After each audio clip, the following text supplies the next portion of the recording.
Jua lilikuwa limeanza kuzama na mwanga wa jioni ulifunika anga la jumba la Waziri Taunza Magani kwa rangi za dhahabu na machungwa, zikijaa utulivu wa ajabu. Jumba hilo lilikuwa limejengwa kwa ustadi wa hali ya juu. Milango mikubwa, sakafu ya marumaru inayong'ara na bustani yenye maua ya kupendeza kila kona. Hata kwa jicho la haraka ilikuwa wazi kuwa ni makazi ya mtu mwenye nguvu na heshima kubwa. Dula alisimama mbele ya mlango mkuu akiangalia jumba hilo kwa mtazamo wa tahadhari na utulivu. Macho yake yakiangaza kwa makini kama askari aliyekamilika.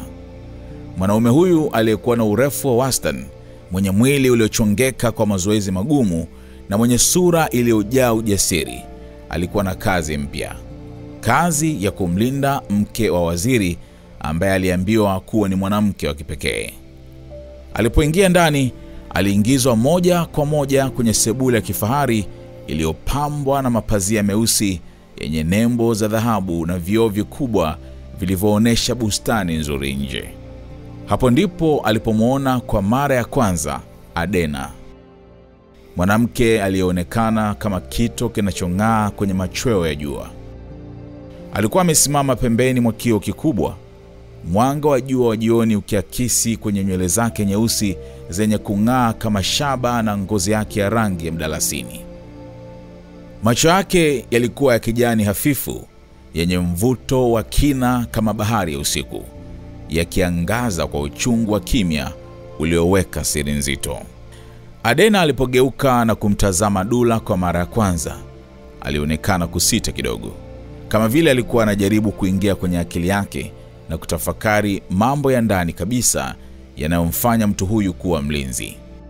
Upekee wa sura yake, wepesi wa mikono yake na uthabiti wa macho yake vilitosha kuonesha uzoefu na nguvu iliyojengwa kwa mafunzo ya kijeshi.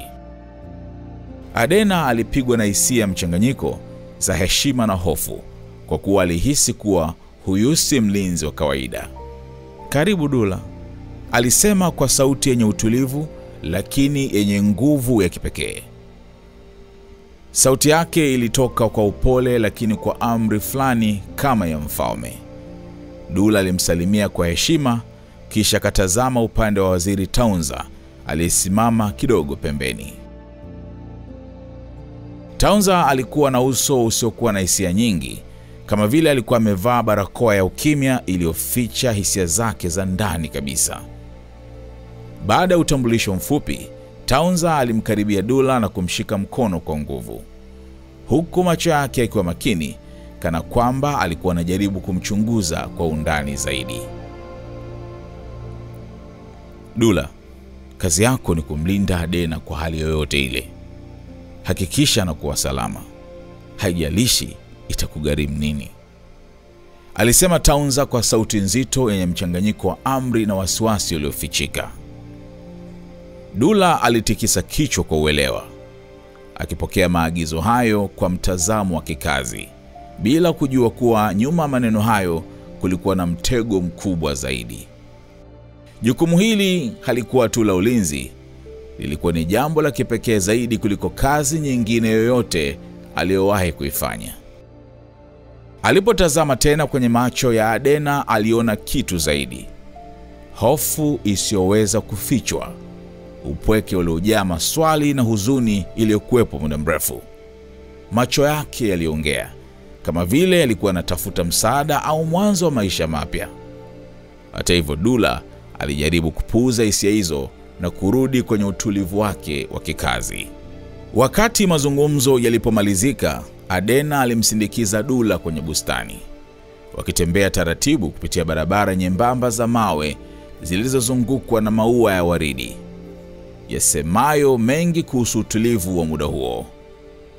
Walitembea kimya kwa dakika chache kabla Adena hajamgeukia na kusema kwa sauti ya chini, "Najua unadhani ni kazi ya kawaida, lakini ipo zaidi ya unavyodhani." Maneno hayo yalimshangaza Dula. Kwa miaka mingi ya ulinzi na ukomando, alikuwa amezoea kazi ngumu na vitisho vya aina mbalimbali, lakini kwa namna fulani alihisi uzito wa kazi hii mpya. Kila neno alilosema Adena lilionekana kubeba ujumbe uliofichwa, kama vile alikuwa na siri nyingi alizotaka kuzungumza, lakini hakuwa na mtu wa kumweleza. Kwa mchanganyiko, alijaribu kupuuza hayo na kuelekeza akili yake kwenye ulinzi. Alijua kuwa kazi hii itahitaji si tu nguvu za kimwili, bali pia uvumilivu wa kiakili. Hata hivyo, moyo wake ulikuwa na wasiwasi ambao haukuwa na majibu kamili, lakini ulizidi kushika kasi. Alijua kazi ya kumlinda Adena ilikuwa inaenda zaidi ya kumweka salama. Alihisi kuwa maisha yake yangebadilika kwa namna ambayo hakuwa amejiandaa nayo. Kazi ya Dula ilikuwa imeanza, lakini hakujua ni hatari zipi zilizokuwa zikimsubiri mbele.